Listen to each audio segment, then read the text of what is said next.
Assalamualaikum warahmatullahi wabarakatuh. Halo para penonton setia BMG Story. Pada video kali ini kita akan membahas peristiwa kelam yang terjadi di kota Banjarmasin. Peristiwa ini dikenal dengan peristiwa Jumat Kelabu. Jumat, tanggal 23 Mei tahun 1997. Kota Banjarmasin pada kala itu terlihat normal seperti biasanya. Warga pada saat itu beraktivitas dan bekerja seperti hari biasa. Pada hari itu sebenarnya memang ada hajatan besar. Hajatan tersebut merupakan kegiatan kampanye yang dilaksanakan oleh 3 partai dengan tujuan untuk menyambut kegiatan pemilu pada tahun itu. Pada hari Jumat tersebut, Partai Golkar mendapat jatah untuk berkampanye. Rencananya, Partai Golkar akan melaksanakan kegiatan kampanye di lapangan Kamboja. Kegiatan pada kampanye itu ada sebuah panggung hiburan rakyat dan juga artis-artis dari ibu kota yang datang untuk memeriahkan kegiatan kampanye tersebut. Selain dari artis ibu kota yang datang, ada juga 2 tamu yang penting datang untuk memeriahkan acara itu, yaitu Menteri Sekretaris Kabinet yaitu Saadillah Mursyid dan Ketua Majelis Ulama Indonesia yaitu Kiai Haji Hasan Ba'asri. Acara tersebut merupakan kegiatan hajatan yang besar.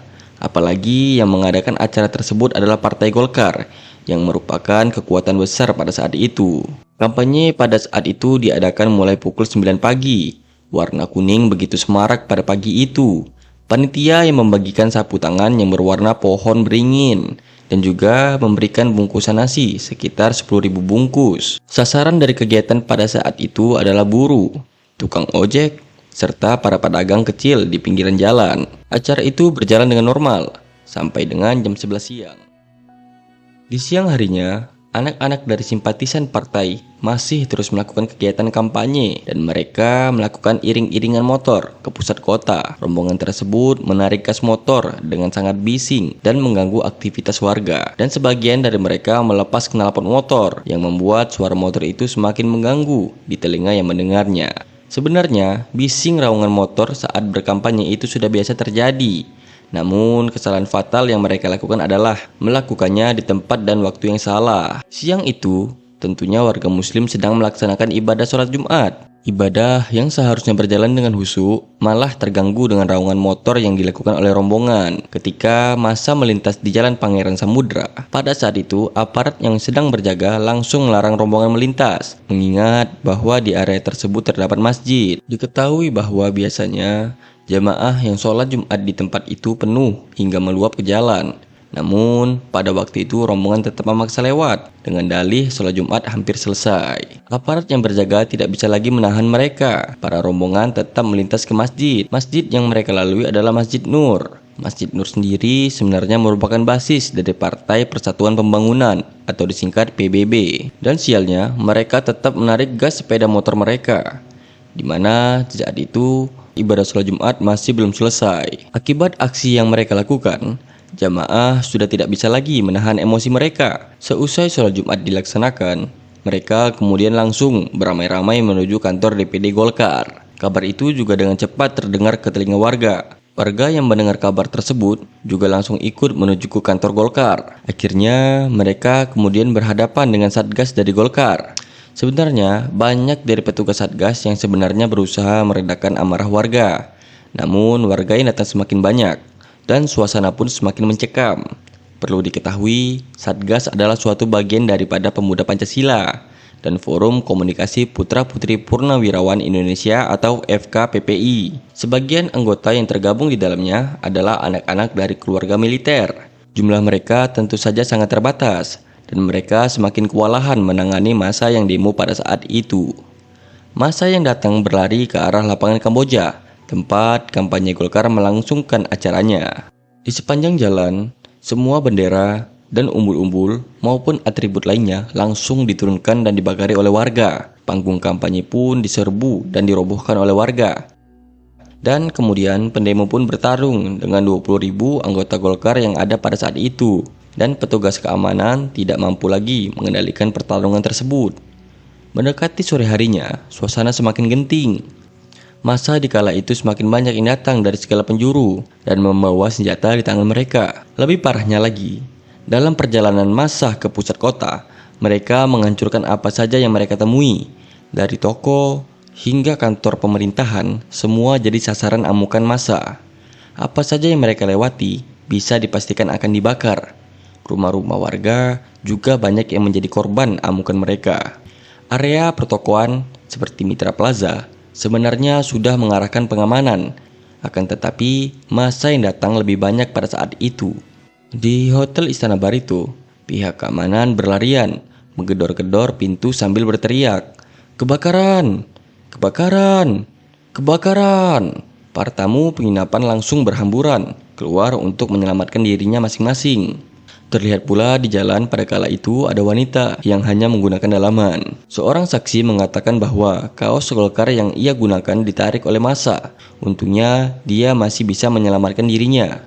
Dikatakan bahwa dominasi massa di kala itu banyak yang menggunakan atribut dari partai, yaitu Partai Persatuan Pembangunan, serta mereka menyoraki yel-yel.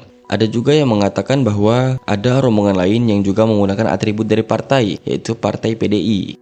Hari itu lebih parahnya, bentrokan ini seolah menjadi momen untuk menumpahkan semua sentimen warga. Dari sentimen agama hingga gesekan antar etnis dimanfaatkan untuk menumpahkan semua amarah di kala itu. Dan juga permasalahan yang tadinya hanya ada dua kubu akhirnya menyeret lebih banyak kubu. Dikatakan juga banyak informasi hoak yang beredar yang membuat suasana semakin keruh. Pemuda dari suku Madura pun juga ikut turun. Suku Maluku yang kala itu bersitegang dengan suku-suku dari Sulawesi Selatan juga ikut turun. Dan sentimen terhadap suku Tionghoa akhirnya berhembus dan menjadi amukan massa pada saat itu. Dan kemudian, pada sore hari, listrik pun semuanya padam. Sampai malam pun masih tetap belum menyala. Kan tetapi, nyala api dari kebakaran menerangi sepanjang malam. Petugas pemadam pun tidak bisa melakukan apa-apa. Ketika mereka berusaha untuk memadamkan kebakaran, mereka diserang dari segala arah. Hingga akhirnya di jam 10 malam, 1.000 pengamanan diturunkan dari 3 Hercules. Pasukan pengamanan itu menggunakan senjata lengkap. Mereka diizinkan untuk menggunakan senjata jika para perusuh itu mengancam dan melakukan perlawanan. Pasukan kemudian bergerak ke arah Mitra Plaza, di mana tempat itu adalah salah satu yang terparah akibat bentrokan. Setelah itu, kilatan dan juga ledakan senjata api menyala di tengah malam. Kan tetapi sangat sedikit informasi yang diketahui setelahnya. Di jam 12 malam, banyak jalan diblokir oleh warga kampung, dan warga kampung tersebut tidak diperbolehkan untuk melintas. Massa yang ada di pusat kota pun semakin susah untuk keluar karena jalan yang diblokir oleh para petugas keamanan. Pada pukul 3 subuh, ribuan pasukan keamanan mulai bergerak ke kampung Kelayan. Kampung ini merupakan kampung terpadat dan tidak dipungkiri bahwa banyak sekali preman di tempat itu. Dari hasil penyisiran, ada 195 orang yang dikirim ke kantor polisi. Rata-rata wajah mereka sudah babak belur dan susah dikenali. Penyisiran tersebut dilakukan oleh pasukan pengamanan. Mereka juga menyisir ke perumahan Beruntung Jaya. Namun di daerah tersebut, semua warga sudah mengamankan diri mereka ke rumah masing-masing. Dan pada pukul 4 subuh, datang lagi tambahan pasukan sebanyak 5 truk. Target dari mereka adalah menyisir kampung Teluk Tiram. Mereka memburu perusuh yang kemungkinan bisa saja bersembunyi di kampung tersebut. Namun, semua kejadian itu tidak bisa diketahui siapa dalang di baliknya. Karena pemerintahan yang tertutup, tidak ada laporan yang bisa dipercaya mengenai apa yang sesungguhnya terjadi pada saat itu. Dan juga berita pers pada kala itu sangat susah untuk diakses. Imbas dari peristiwa itu pun sangat luar biasa. Kantor DPD Golkar sudah dipastikan terbakar. Pada saat itu, kantor-kantor dari instansi pemerintah habis dihancurkan. Dan juga banyak sekali pusat pembelanjaan yang hancur. Dan lebih parahnya lagi, banyak tempat ibadah yang dirusak. Dan selanjutnya, bagaimana dengan korban jiwa dari peristiwa ini?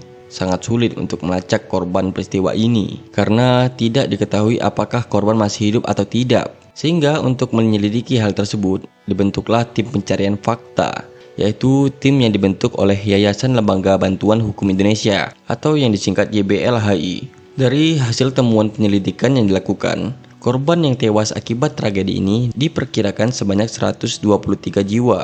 118 orang mengalami luka-luka dan sekitar 179 orang dinyatakan hilang. Komnas HAM pun juga melakukan penyelidikan atas peristiwa ini dan diperoleh angka yang sangat tinggi, yaitu sebanyak 199 orang yang hilang. Namun kemudian, 2 diantaranya berhasil ditemukan.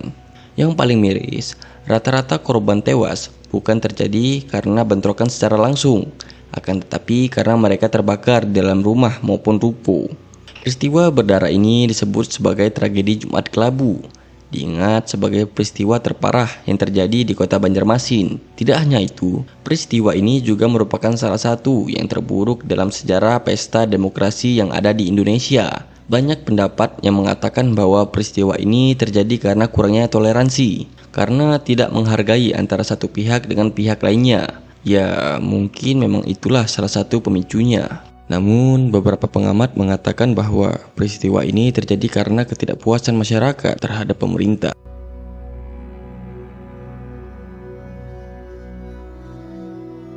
Demikianlah akhir dari peristiwa Jumat Kelabu, di mana dari kejadian ini kita bisa mengambil pembelajaran, di mana kita harus bisa menghargai satu sama lain.